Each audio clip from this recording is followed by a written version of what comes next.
Ellie slept in a daze when she received the news of Gavin's cerebral hemorrhage. She hurriedly drove to the hospital and learned that Gavin lay in the operating room, his life hanging in the balance. All the strength seemed to drain from Ellie's body in an instant. Why did this have to happen now? Couldn't he have fallen ill a day later? One day later would have changed so many things. She wouldn't be Gavin's legal wife anymore, and she wouldn't have to rush to the hospital in the dead of night, waiting for the doctor's response. Moreover, Gavin's life or death would no longer be her concern. Yes, tomorrow was the day she and Gavin had agreed to get their divorce certificate. This divorce entanglement had dragged on for a long time, and just when everything was about to settle, Gavin fell ill. She and Gavin got together because of an arranged meeting. Her family opposed it at the time, but she insisted on marrying Gavin, a poor boy. After years of struggle, life had improved considerably. Once they were financially stable, Gavin began to indulge in extramarital affairs. Ellie endured in silence because she was unable to conceive, a congenital condition. At the time of marriage, Ellie was unaware of her infertility. When her mother-in-law became anxious, Ellie's lack of pregnancy became evident. A hospital check revealed her condition. Ellie proposed a divorce, but Gavin refused, claiming that marriage meant facing hardships together and that they shouldn't separate over this setback. Touched deeply, Ellie felt she must have accumulated good karma in her past life to marry Gavin. Little did she know, this became Gavin's excuse for his subsequent affairs. He repeatedly cheated, claiming he wanted a child and didn't genuinely like those other women. Ellie forgave him repeatedly. Eventually, tired of catching him in the act, she stopped caring altogether. She comforted herself, believing that Gavin's affairs were just a show, a means to have a child. He still loved her.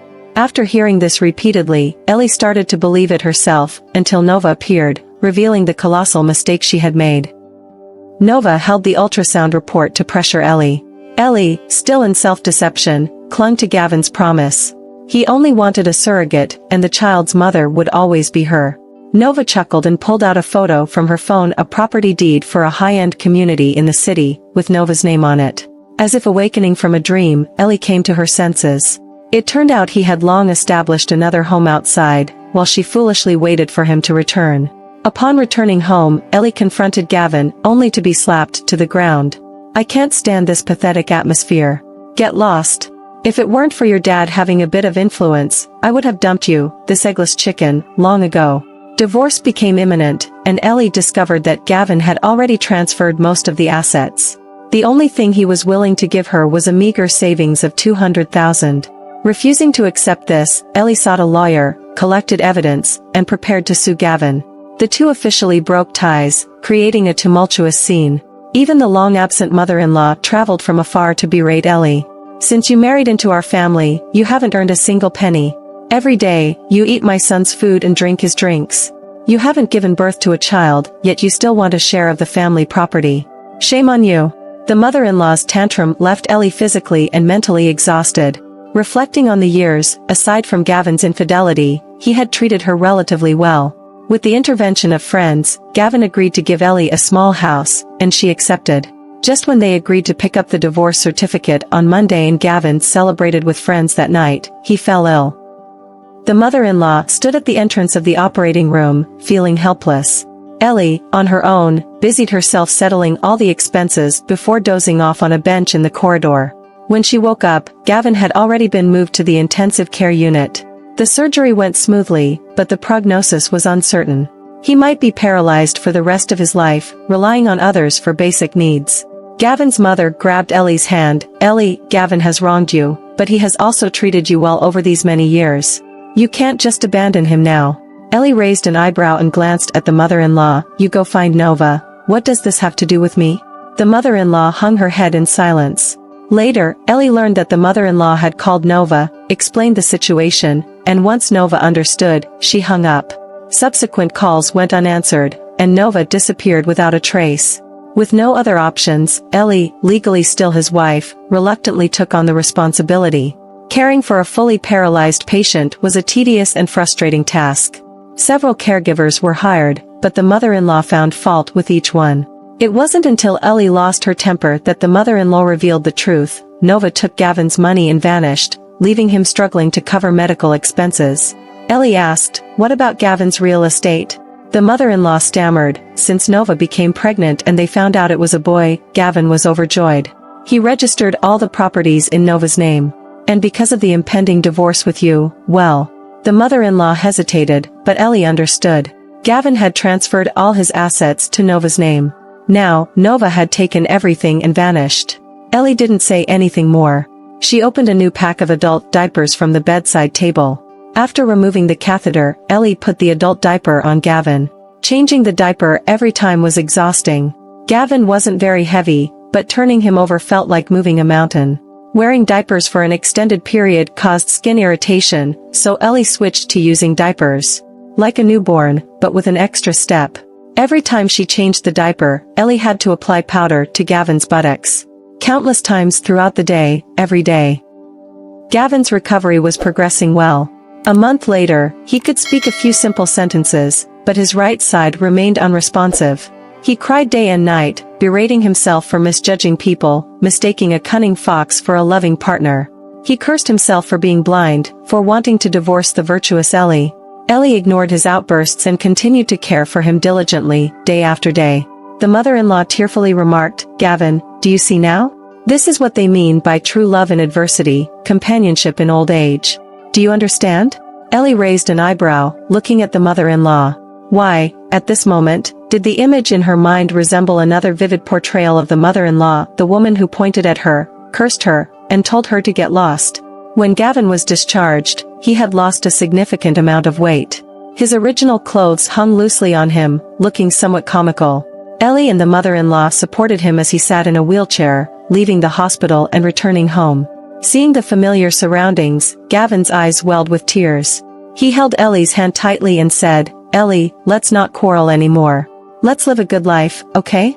Ellie remained silent, pulling her hand back in quiet rejection. Gavin didn't press her. Instead, he learned to consider Ellie in everything. Formerly a domineering figure at home, now with weakened limbs, he had learned to show care and concern. Despite his newfound humility, Ellie found his transformation quite useful. Occasionally, the two could sit together, chat, and quietly gaze at the stars, reminiscing about their dating days. Although the days were plain, they carried a warm and comforting atmosphere. 6 months later, Gavin could now walk with a bit of effort, and the follow-up examinations showed that his recovery was progressing well. Upon returning from the hospital, Ellie brought up the topic of divorce. Gavin was astonished, his mouth agape in disbelief. Ellie coldly snorted, "Our marriage should have ended long ago, shouldn't it? Do you still harbor the fantasy that I'll overlook the past and reconcile with you? I stayed to take care of you not because I still have feelings for you, but because we were once married. Regardless of your intentions toward me, I wanted to give our marriage an explanation, not entertain the thought of a reunion."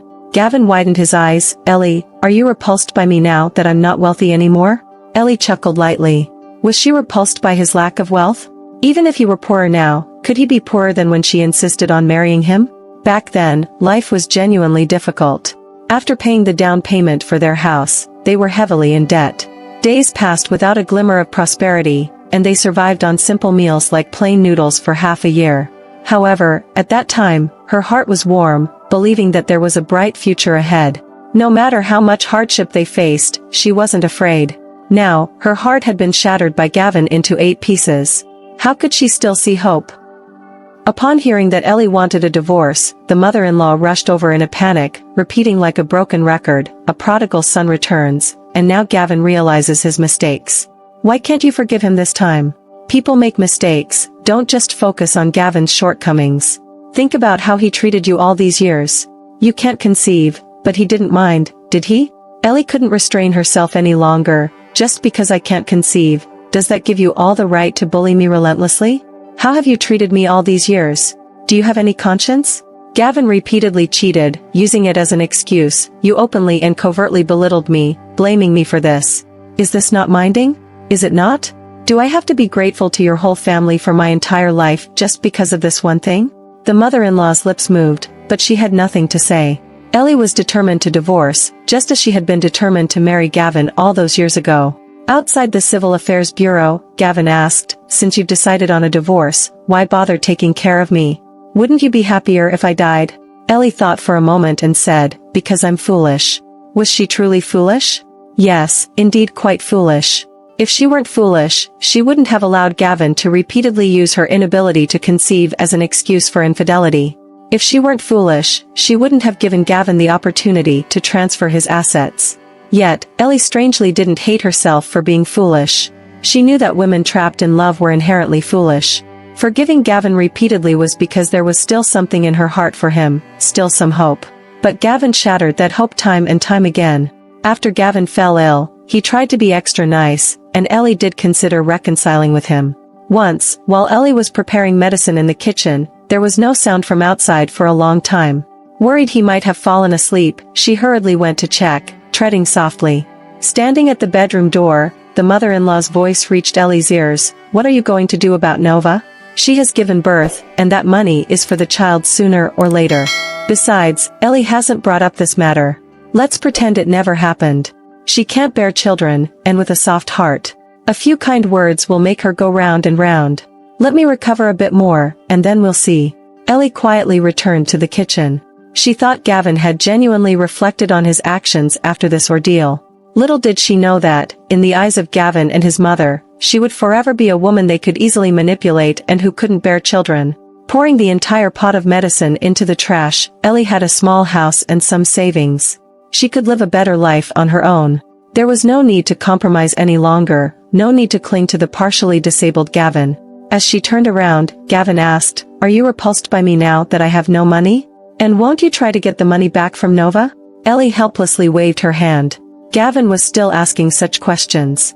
It was truly an insult to her. Let him think whatever he wanted. Lost affection couldn't be regained. Fortunately, she still had a choice. In the future, perhaps she would wholeheartedly love someone, without calculations or self-deprecation. She believed she would eventually find a man as foolish as her.